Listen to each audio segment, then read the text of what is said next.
Bonjour, bonjour et bienvenue pour cette nouvelle pause créative.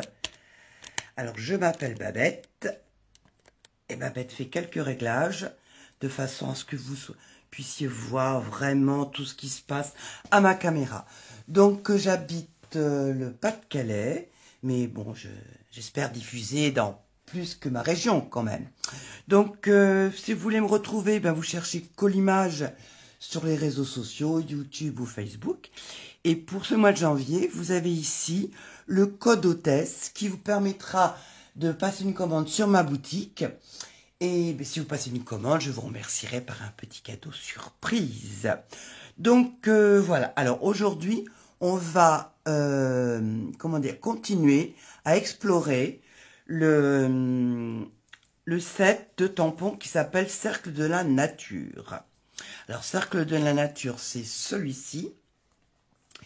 Et comme je sais qu'il y a certaines d'entre vous qui n'ont pas encore les découpes, on va essentiellement se concentrer sur tout ce qui est tamponnage. Donc, voilà la carte que je vous propose aujourd'hui. Elle est sobre, mais en même temps très élégante et pas besoin d'autre chose que votre set de tampons, les blocs et quelques encres. Alors, c'est parti. Donc, il va nous falloir du papier blanc. Alors, le papier blanc, il est là. Hop, voilà. Donc, un morceau de papier cartonné, parce que j'ai décidé que le blanc, avec ce type de projet, c'était sympa. Très sobre, un peu clean and simple, comme ils disent. Donc, on va prendre un morceau qui fait 10 par 14,3. Alors, je vais le réduire un peu. Donc, je prends mon coupe-papier préféré. Voilà. Alors, on a dit 14,3. Voilà, 14,3. Là, c'est pas pour découper. Ça, c'est pour découper. Alors, rappelez-vous que la lame va dans les deux sens. Hein. Et donc, ensuite, on va faire 10. Voilà, 10. Et vous aurez également besoin, tant qu'on est avec le groupe papier, mais je l'ai déjà préparé, une feuille qui fait 14,8, alors 14,85 pour être précise, parce que 29,7 divisé par 2, ça fait, allez, 14,85 par 21 que l'on pliera en deux. D'ailleurs, en rangeant, je vais tout de suite le faire. Et notre base de carte sera faite. Trop facile. Allez, hop, on y va. Voilà, je mets bien les coins dans les coins. Voilà, hop, on vérifie, on marque le pli, on vérifie des deux côtés qu'on est bien. Normalement, c'est bon. Et avec le plioir, le nonos, on va venir bien marquer le pli. Et notre base de carte, on la met de côté pour ne pas la salir. Maintenant, on va commencer le travail. Alors, j'enlève mes petites chiquettes. Ça sera donc notre base de travail. On va commencer avec du brune dune pour faire nos anneaux des arbres. Alors, mon anneau d'arbre, il est là. Donc, c'est ce tampon-là. Et comme je ne veux pas que ce soit trop marqué, je vais prendre un papier de brouillon en dessous pour le faire en deux étapes. C'est-à-dire que je vais, voilà, je vous montre, je prends mon brouillon pour pouvoir enlever le supplément d'encre. Allez, le brune dune, je vais ancrer mon tampon, je l'ancre, voilà. Et une fois qu'il est ancré, je viens enlever le superflu ici et j'aurai quelque chose qui va rester très dans les tons assez doux. Voilà, vous voyez, la différence est quand même assez marquante. Je vais en faire deux. Voilà, hop. J'enlève le surplus et je vais venir mettre le deuxième ici. Voilà, donc on a déjà pas mal travaillé. C'est un début, hein. Continuons le combat, comme il disait. Alors, ça, je vais le mettre de côté et je vais conserver mon encreur brune dune pour pour tamponner sur du papier cartonné brune dune lui-même. Alors, je vais faire un test et si ça me plaît, je garde, sinon, je vais faire autrement. Parce que j'ai vraiment envie, je trouve que là, c'est vraiment un peu foncé. Je me demande si j'avais pas utilisé du du Douce Suède. Donc là, avec le Brune Dune, voyons ce que ça donne. Ça me semble encore foncé, donc je vais faire la même chose que tout à l'heure, c'est-à-dire que je vais prendre de l'encre, voilà, et je vais faire ça, et de façon à n'avoir que, voilà, qu'un bord très doux, très sombre, tout tendre, voilà. Alors, si vous avez la découpe, utilisez une découpe. Sinon, ben, vous prenez vos meilleurs ciseaux et vous allez découper en suivant le bord. Voilà, c'est vraiment pas très difficile. Alors les ciseaux, ces ciseaux-là sont un peu magiques parce qu'ils coupent excessivement bien. Je vous étonnerai pas en vous disant que ce sont des ciseaux Stampin' Up. Et c'est vrai que c'est vraiment un bon plan. Voilà, hop, je fais tout le tour de mon tronc d'arbre, de mes anneaux. Ce ne sont pas les anneaux de Saturne, mais ce sont les anneaux d'un arbre qui a été coupé dans la forêt lointaine. Allez, on tourne. Voilà. Alors, n'hésitez pas à partager cette vidéo. Elle pourrait rendre service à quelqu'un qui cherche un petit peu comment utiliser ce set de tampons. Et c'est vraiment une carte à la portée de tout le monde. Allez, ça de côté. Mais quand même, si vous avez déjà vu un arbre coupé, l'intérieur est clair, mais le pourtour, vous avez quand même l'écorce. Alors, pour marquer l'écorce, je vais utiliser... Alors, je range mes ciseaux parce que si ça devient le bazar sur ma table, on ne s'y reconnaît plus. Donc, j'ai utilisé un doigt mousse, mon encreur Brune Dune, voilà, hop, et je vais venir ancrer les bords pour créer comme s'il y avait encore un reste d'écorce autour de mon morceau de tronc d'arbre. Alors, à vous de voir si vous voulez que l'écorce soit épaisse ou pas épaisse. Là, on va voir ce que ça va donner. Voilà, on ancre bien le tour de notre morceau d'arbre. Voilà. Allez, il est presque fait. Et des fois, l'écorce, elle pénètre un petit peu vers l'intérieur quand même. Observer la nature, c'est sympa. Voilà, on devrait être pas mal. Qu'est-ce que vous en pensez? Ah, ouais, moi ça me plaît. J'espère que vous aussi. Alors, on a fait notre tronc d'arbre. On va reprendre notre façade de carte. Et on va faire un repère. Voilà, ça va venir se positionner là. Mais comme je veux mettre de la déco autour, je vais marquer le tour pour pouvoir savoir à quel endroit je vais pouvoir tamponner mes feuillages. Voilà, je fais ça léger. Voilà, donc j'ai mon repère. Et maintenant, je vais prendre les feuillages. Alors, les feuillages, je vais prendre ces jolies fleurs. Fleurs, feuilles. On ne sait pas trop, la nature des fois nous réserve des mystères. Et je vais utiliser celui-ci. Alors, au niveau des couleurs, là, je vais travailler en foncé avec du Calico Coquelicot. Allez, et mon feuillage fleuri, on va dire.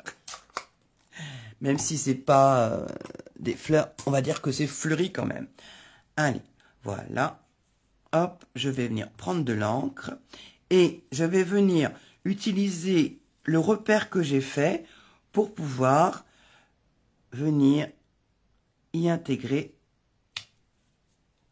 mes fleurs feuilles. On aura l'impression que ça sort de mon tronc d'arbre.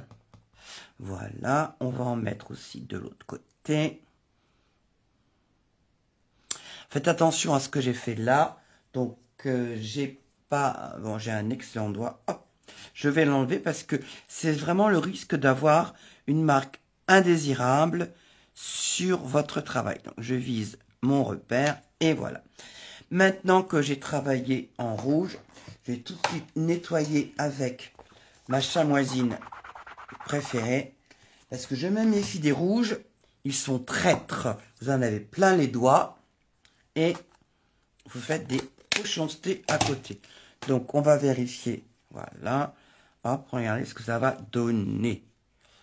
On est dans les tons. Ça, c'est bon. Allez, on continue. Pour le plus clair, je vais utiliser le flamand fougueux. Flamand fougueux. Hop, je l'ouvre. Et je vais travailler maintenant avec ce feuillage-ci. J'espère que je bouge pas trop. J'ai l'impression que ça fait un petit peu la valse. Allez, on fait attention pour en mettre sur le... On va en mettre un là. Hop. Un là. Toujours en prenant comme repère notre...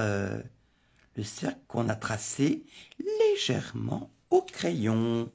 Voilà. Allez, on va en faire en bas aussi. Pas de raison, pas de jaloux. Hop. Et hop. Voilà. Ça commence à prendre forme. Voilà.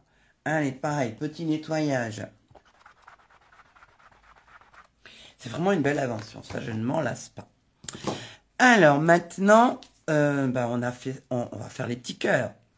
Alors, les petits cœurs, je vais les faire toujours en flamand fougueux. Flamand fougueux. Et pour qu'il ne soit pas trop intense, je vais le faire comme j'ai fait tout à l'heure pour mes rondins. Je vais le faire en plusieurs fois. C'est-à-dire que je viens prendre de l'encre, j'en enlève le surplus et on va faire venir tendrement nos petits cœurs qui vont s'envoler. Voilà. Donc, n'hésitez pas à avoir une feuille de brouillon en dessous de façon à légèrement dépasser de votre façade de carte. Alors, on va en mettre un par ici.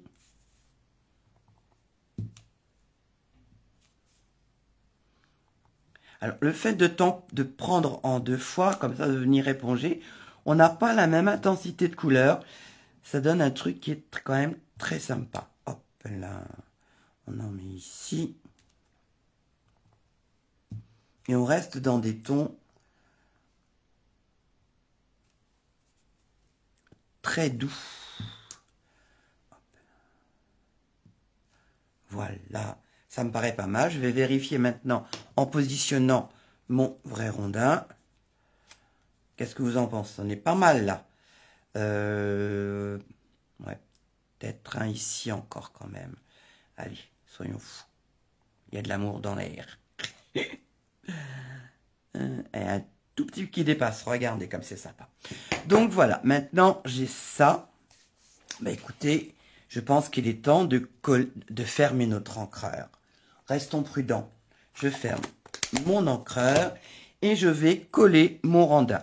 Alors peut-être on va être précautionneux, on va gommer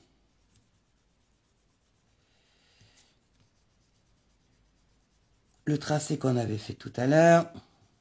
Voilà, il n'en a plus besoin. Voilà, et maintenant je pense qu'on peut travailler, hop, sans filet. Voilà, allez, de la colle sur le rondin. Vous voyez les essais tout à l'heure, on ne gâche rien.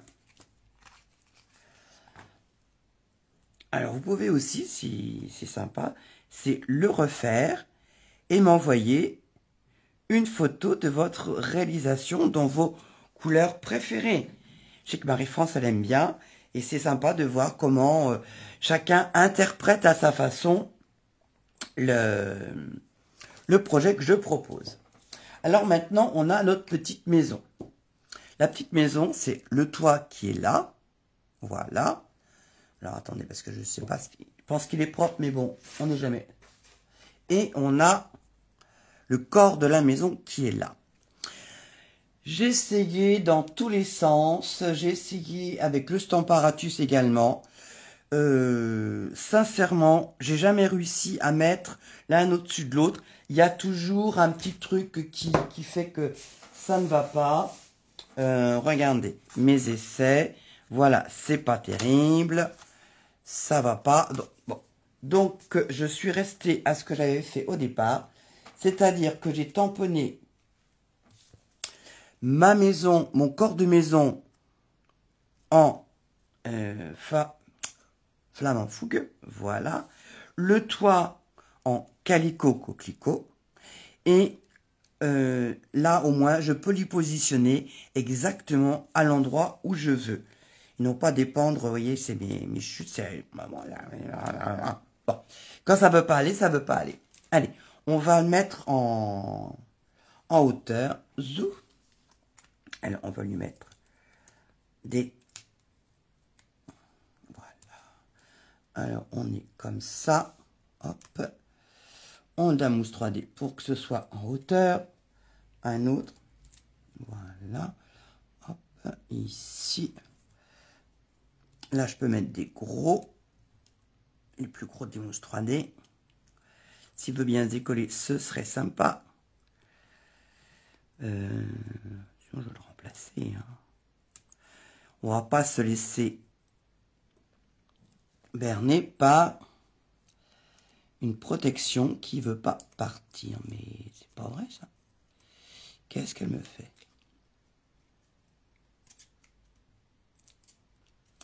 Bon, j'insiste, je suis désolé. Non, bon, ça ne veut pas le faire. Donc, je retire. Hop, voilà. Et je vais venir en chercher un autre. Voilà. Hop. Alors, pour le toit, je vais prendre un petit mousse 3D. Ils sont bien pratiques, ces mousses 3D, pour pouvoir faire les petits endroits comme ça. Voilà. Maintenant, on va s'occuper du toit. Alors, pour le toit, je pense qu'un gros peut aller là. Voilà. Et on va en mettre un petit par là. Hop. Et voilà. Alors, on va retirer les protections. Non, je vais les retirer. Allez. Rien de tel qu'un coup d'ongle. Hop. Hop. Et on va venir positionner notre maison en bordure de notre écorce. Qu'on voit un petit peu l'écorce, mais pas trop. Là, ça me paraît pas mal. Voilà. Et on va venir mettre le toit.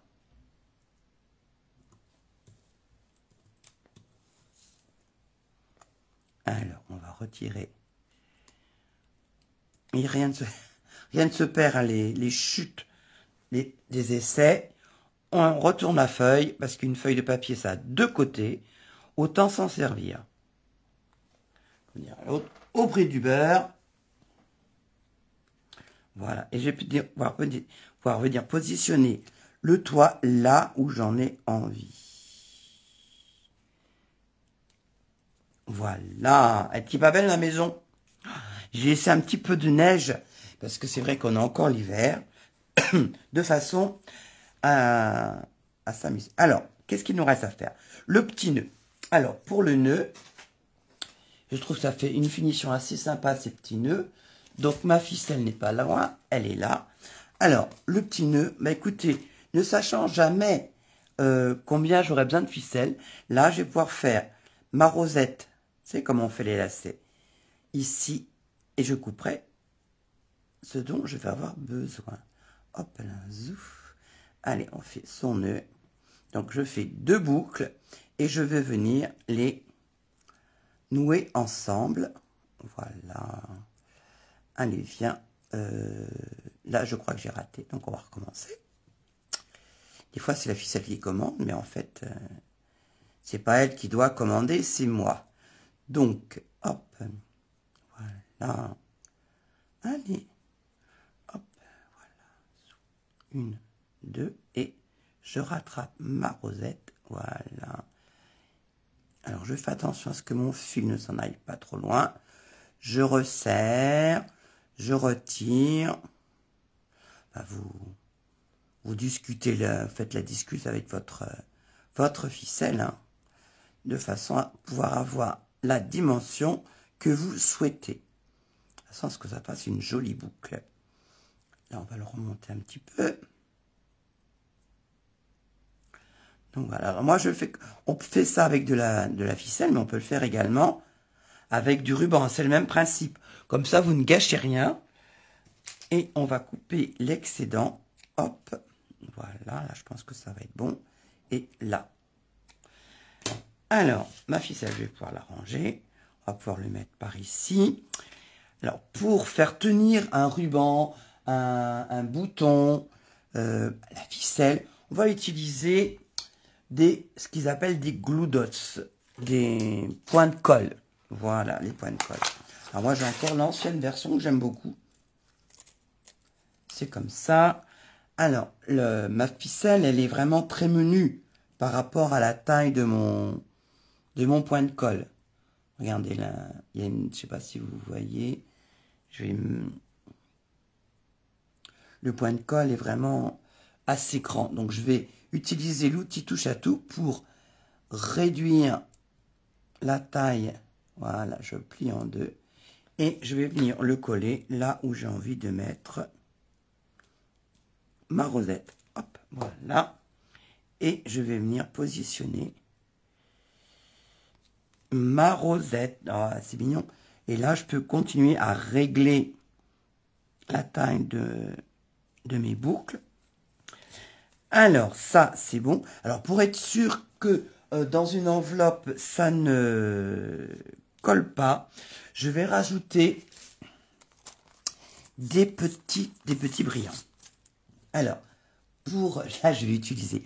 J'ai halluciné. Ça fait plus d'un an que j'essaie. Ouais, facilement plus d'un an que j'ai cet outil-là. Et je ne savais pas me servir de cette partie-là. En fait, si vous faites déjà du diamond painting, comme ils disent les Anglais, ben, c'est le même principe. C'est-à-dire que là, vous avez c'est pas de la colle, c'est un produit qui permet d'aller chercher. Oh, regardez, c'est magique. Votre brillant et vous pouvez le coller là où vous en avez besoin. Alors, on vient cueillir des brillants. Oh, c'est la classe. Hop, et on va venir pouvoir. Allez, viens là, toi. Hop, on va pouvoir le mettre. Hop, ici.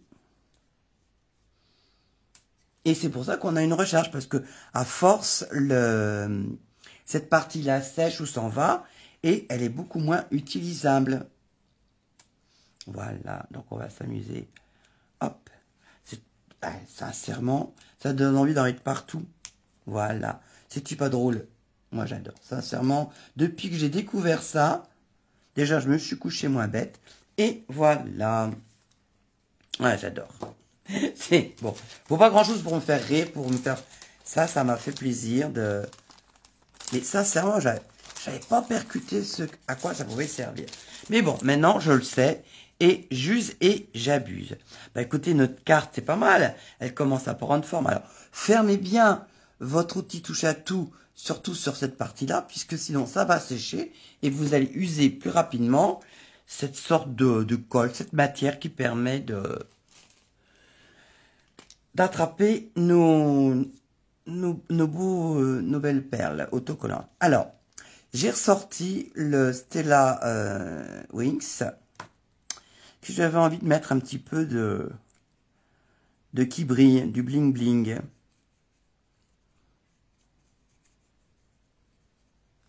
Voilà, alors est-ce que c'est pas non plus on n'est pas au Lido, hein, ça brille pas autant que... Mais ça donne un petit côté qui peut être sympa. Alors, ma recommandation, c'est comme il doit y avoir de l'eau dedans, et ça prend la couleur, donc essuyez si vous changez de couleur. Voilà. Là. Et on a une maison qui brille de mille feux. Moi, je le vois, j'espère que vous le voyez aussi. En tout cas, faites le test. Vous verrez, ça rend sympa. Allez, un petit coup de nettoyage. Alors, ce pinceau-là, comme tous les pinceaux Stampin' Up, il se garde bien allongé. Et à savoir quand même que dans le temps, J'en avais un qui avait plus de 2 ans. Bon, ben, il a séché. Hein. Ça doit être à base de colle, donc la colle avait séché. Et ben maintenant, on va prendre notre base de cartes et on va pouvoir coller. Allez. Ça a l'air d'être sec. Par précaution, je vais prendre mon brouillon, de la colle. Et puis, pas de petits mots aujourd'hui, c'est pas la peine. Voilà. Hop, de la colle. Toujours la super colle, la Tombow. Et on vient positionner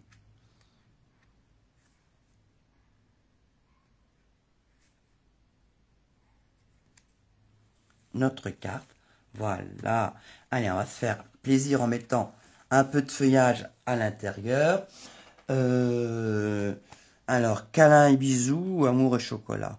Ah, et amour et chocolat. Il me fait rire celui-là. Amour et chocolat, je crois que c'est ça. Voilà, c'est ça. Parce que finalement, hop, voilà. Hop, amour et chocolat. Voilà, mon brune dune, il est pas loin. Puis c'est bientôt la Saint-Valentin. Allez, amour et chocolat. Ça, c'est un bon projet. Alors, on le centre et amour et chocolat. Et on va mettre en bas. On va utiliser. On va rester très sobre. On va utiliser flamant fougueux. Tiens, hop. Hop. Pour mettre un petit bouquet ici. Voilà, un. Le deuxième, il est là. Un peu de feuillage. Voilà. Et un peu de feuillage. Voilà. Bah écoutez, hein.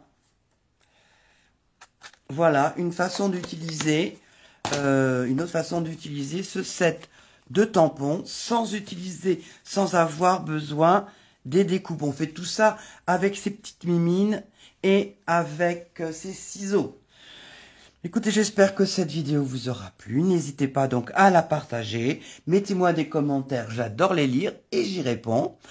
Il me reste à vous souhaiter une excellente journée et à profiter de cette belle période de Celebration.